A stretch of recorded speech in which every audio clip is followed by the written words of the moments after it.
हाय, hello everyone. आज आपण एका वेगळ्या टॉपिकबद्दल बोलूया. ते म्हणजे हेअर केअरबद्दल. काही नाही, झिरो अमाऊंटमध्ये म्हणजे तुम्ही जे यूज करताय त्याच गोष्टी यूज करायच्या, फक्त योग्य स्टेपनुसार. हेअर केअर किंवा स्किन केअर करताना खूप सगळे पैसे खर्च करूनच करता येतं असं नाही. काळजी घेता येते फक्त तुमच्याकडे जे असणारे प्रोडक्ट्स आहेत त्यातूनच, फक्त योग्य टिप्स यूज करून. तर त्या योग्य टिप्स मी तुम्हाला आज सांगते. सर्वात पहिले आपण ऑइलिंग करणार. हेअर केअरसाठी सर्वात मेन असतं आणि सगळ्यात गरजेचं असतं ऑइलिंग. ऑइलिंग जास्त झालं तरी प्रॉब्लेम, कमी झालं तरी सुद्धा खूप सगळे प्रॉब्लेम. सो ऑइलिंग करताना सर्वात आधी लक्षात ठेवायचं, ऑइलिंग फक्त आपण आठवड्यातनं म्हणजे वीकमधनं 2 ते 3 टाइमच करणार. जास्त ऑइलिंग सुद्धा बेस्ट नाही आहे, त्यासाठी नाही. सर्वात आधी ऑइलिंग करताना ऑइल यूज करायचं कोणतं? Onion oil, almond oil, coconut oil, ह्या 3 ऑइलपैकी कोणतंही एक ऑइल घ्यायचं. हातांच्या बोटाने म्हणजे बोटाच्या वरच्या भागाने, हे जे वरचे भाग असतो त्यांनी आपण मसाज करायची हलक्या हाताने. फक्त स्काल्पची, हेअर्सला ऑइल लावण्याची आवश्यकता नसते, म्हणून फक्त स्काल्पला ऑइल लावा, हलक्या हाताने मसाज करा, फक्त 5 मिनिट बस. जास्त घासायचं नाही, जे करून आपल्याला डेड स्किन निघायला लागेल.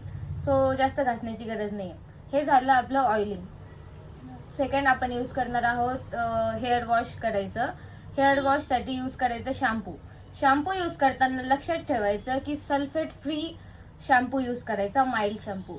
शॅम्पू यूज करताना कोमट पाणी म्हणजेच वॉर्म वॉटर यूज करायचं. गरम पाणी म्हणजेच कडक पाणी नाही, थंड पाणी सुद्धा नाही, वॉर्म वॉटर यूज करा. आणि माइल्ड शॅम्पू तर तुम्ही यूज करणार आहातच. कधी सुद्धा म्हणजे नेहमीच पाण्यामध्ये शॅम्पू डायल्यूट करायचा, त्यानंतरच आपल्या केसांवरती त्याचा फेस टाकायचा, ते पण फक्त स्काल्पवरती. केसांना शॅम्पू लावायचा नाही, कारण स्प्लिट एंड्स येण्याचे खूप सगळे चान्सेस असतात. त्यासाठी फक्त स्काल्पला शॅम्पू अप्लाय करा आणि हेअर वॉश करून टाका. 2 मिनिटं शॅम्पू राहू द्यायचा, नंतर वॉश करायचं. हेअर वॉश झाल्याच्या नंतर कंडिशनर अप्लाय करणं तेवढंच गरजेचं आहे, जेवढं की ऑइलिंग नंतर शॅम्पू यूज करणं. कंडिशनर यूज करायचा केसांच्या कंडिशनिंगसाठी, स्मूथ आणि सॉफ्ट होण्यासाठी. कंडिशनर यूज करताना जास्त भारीवाला कंडिशनर म्हणजेच हाय लेवलचे कॉन्टेंट असणारा कंडिशनर यूज करायचा नाहीये. सिम्पलवाला, माइल्डवाला कंडिशनर यूज करायचा. कंडिशनर यूज करताना फक्त लेंथला कंडिशनर यूज करायचा, खालच्या साईडला. स्काल्पला अप्लाय करायचा नाही, डॅन्ड्रफ होऊ शकतो. सो लेंथला तुम्ही कंडिशनर यूज करणार. कंडिशनर यूज करून झाल्याच्या नंतर म्हणजे अप्लाय केल्याच्या नंतर 2 मिनिटं राहू द्यायचा, नंतर गार पाण्याने वॉश करायचं. लक्षात ठेवा, गरम पाणी नाही, कोमट पाणी नाही, फक्त गार पाण्याने वॉश करायचं. अप्लाय करून झाला, वॉश केला, त्याच्यानंतर आपण करणार टॉवेल ड्रायर. टॉवेल ड्रायर खूपदा आपण खूप सगळेजण टॉवेल ड्रायर तर करतातच, कारण ते मस्ट आहे, करणं आवश्यक आहे. टॉवेल ड्रायर करताना लक्षात ठेवायच्या 2 गोष्टी. ड्राय करताना घासायचे नाही केस एकमेकांवरती. त्याचे केस निर्जीव होण्यासाठी सर्वात मेन असतं, आपण केसांना एकमेकांवरती घर्षण करतो, ते तसं अलाउड नसतं हेअर केअरसाठी. सो घासायचे नाहीये. आणि टॉवेल यूज करताना कॉटनचा टॉवेल नाहीतर सिल्कचा कोणताही कपडा यूज करा, ज्याने तुमचे केस एकदम सॉफ्ट राहतील आणि त्याला काही इजा सुद्धा होणार नाही. सो लक्षात ठेवा, टॉवेल ड्रायर करताना नेहमी सॉफ्ट यूज करायचं आहे कोणतीही गोष्ट. नंतर तुम्ही यूज करणार आहात सिरम. टॉवेल ड्रायर करून झालं, सिरम अप्लाय करा. 2 ते 3 थेंब सिरम हातावरती अप्लाय करायचा. लेंथवरती हलक्या हाताने सिरम यूज करायचं, म्हणजे सिरम अप्लाय करायचं. सिरम यूज करायचं फक्त लेंथवरती, स्काल्पवर नाही. स्काल्पवर जर तुम्ही सिरम यूज केलं, ऑलरेडी आपण ऑइलिंग केलेलं आहे, सो सॉफ्टनेसची किंवा ऑइलीनेसची आवश्यकता आता संपलेली आहे. सिरम यूज करून आपल्या स्काल्पला कन्फ्यूज करायचं नाही, ऑइल गरजेचं की सिरम गरजेचं. यासाठी फक्त सिरम लेंथवरती अप्लाय करा, बस. एक हो, सर्वात मेन म्हणजे सगळ्यात इम्पॉर्टंट, हीट आणि सन प्रोटेक्शन. हीट आणि सन प्रोटेक्शन पासून आपल्या केसांना, स्काल्पला, पूर्ण हेअरच्या जे आहे स्ट्रक्चर, त्यांना प्रोटेक्शन करणं गरजेचं असतं. सो बाहेर जाताना रात्री, दिवसा, कधीही स्कार्फ यूज करा, सकाळी जर तुम्ही जात असाल तर सनपासून प्रोटेक्शन करणं गरजेचं. रात्री जात असाल तर धूळ, डस्ट या सर्वांमुळे आपल्या केसांवर म्हणजे स्काल्पवरती खूप सगळं डस्ट जमतं. त्याच्यामुळे हेअरफॉल खूप लवकर जलद गतीने होतो. सो तुम्ही स्कार्फ अप्लाय करायला पाहिजे. सॉफ्टवाला पिलो कव्हर, सॉफ्टवाला कॉटनचं किंवा सिल्कवाला पिलो कव्हर यूज करायचं, जेणेकरून रात्री झोपताना आपले केस एकदम स्मूथ राहिले पाहिजे, हलके हलकं वाटलं पाहिजे.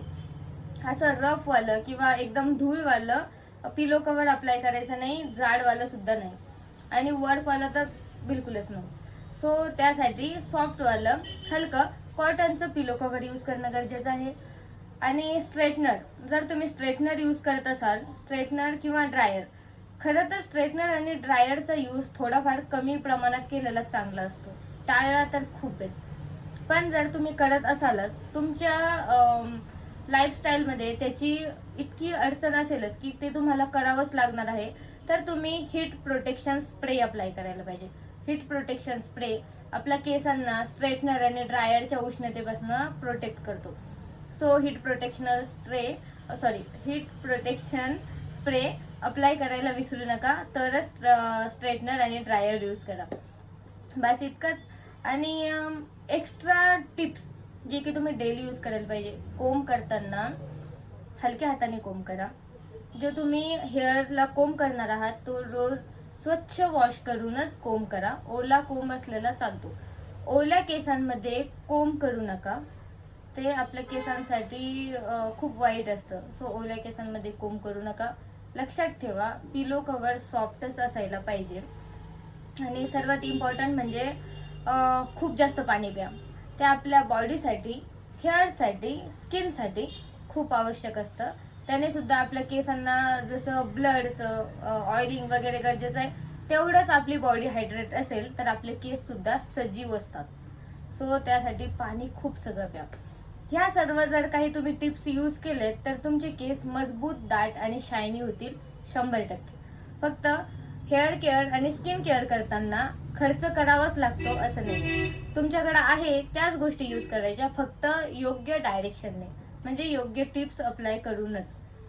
सो तुम्हाला असंच जर माझं स्किन केअर आणि हेअर केअरचे शॉर्ट्स व्हिडिओज आवडत असतील तर माझ्या चॅनलला नक्की सबस्क्राईब करा, सबस्क्राईब केलेलं नसेल तर, आणि लाईक शेअर करा आणि कमेंटसुद्धा नक्की करा.